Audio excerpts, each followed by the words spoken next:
রাগ গোসা যত স্ত্রীর সাথে করেন না কেন বাবা, একই খাটে দুইজন দুই দিকে ঘুমায় আছেন, মন মারিল্য হয়েছে যে কোনো কারণে, দেখবেন বিবি আর একদিক ফিরিয়ে ঘুমায় আছে, আপনিও ঘুমায় আছেন।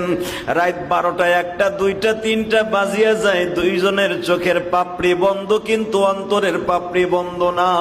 কারণ কি জানো নি? ক্ষোভ আর রাগের মধ্যে দুইজন সারা রাত কাটায় দেয়।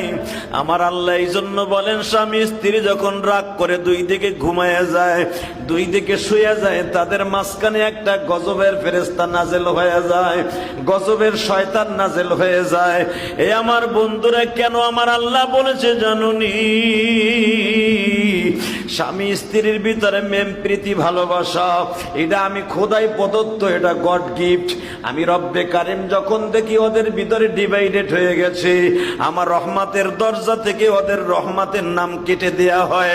কারণ ওখানে মাঝখানে শয়তান শুয়ে শুয়ে তাদের প্রবঞ্চনা দেয়।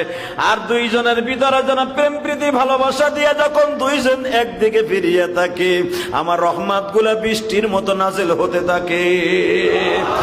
স্ত্রী যেমন কেমন স্বামীর সাথে সারা জীবন ভালোবাসা